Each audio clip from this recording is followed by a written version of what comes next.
لما ابنك ما بيلتزمش بقواعد معينة حطيتوها وتيجي تطبقي عليه العواقب ويقولك معلش آخر مرة، بتعملي إيه؟ بتعديها ولا بتصممي على تطبيق القواعد؟ لما سألت السؤال ده للمتابعين على صفحة بانت ردودهم، بس الأغلبية كانت بتميل إنها هتعديها المرة دي.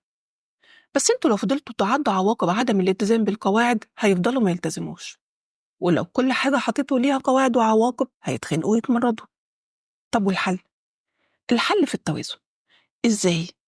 أولا حطي قواعد للحاجات الأساسية اللي ما ينفعش تمشي كده من غير قواعد، لازم تكون تحكمها قواعد، لأنها هي بتخلي الطفل إن هو يلتزم ويتحمل المسؤولية، زي وقت رجوعه من بره والوقت المسموح للموبايل، الحلال والحرام، القيم والمبادئ. ثانيا خلي مبدأ التغافل والتغاضي هم أصحابك في رحلتك معاهم، كل ما هو غير مهم أو غير مؤثر على مستقبلهم أو أخلاقهم طنشيه، واعرف إن هي فترة وهتعدي. طول شعره شوية حتى لو أنت شايف إن دي حاجة شكلها وحش، بس هو حاجة نفسه يجربها ومعظم اللي في سنه مطول منه. لابس أوفر سايز أو بيحب اللون الأسود، مش قصة يعني. عدي الحاجات الغير مؤثرة عشان تعرفي تفضي وتركزي على المعارك الكبيرة معاهم. ثالثا لما تيجي تحطي القواعد أصلا ذات نفسها حطيها معاهم. تعالى يا حبيبي احنا في الدراسة يومنا مختلف شوية عن الأجازة، ولازم وقت الموبايل يكون منظم بأوقات محددة، وليك يوم واحد في الأسبوع مسموح ليك وقته يكون أطول شوية.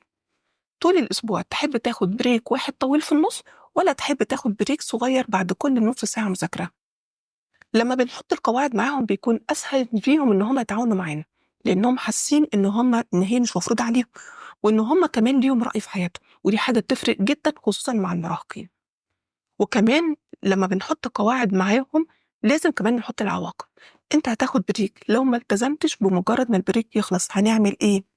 هنتفق ان ده نتيجته ان البريك التاني مش هياخد فيه الموبايل.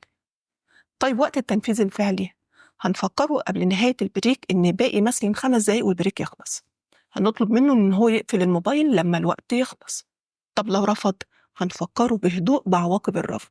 طب أصر على الرفض، بننفذ العواقب مهما قال معلش دي آخر مرة، عشان تبقى فعلا آخر مرة، لأنك لو سمعتي كلامه واتنزلتي عمرها ما هتبقى آخر مرة.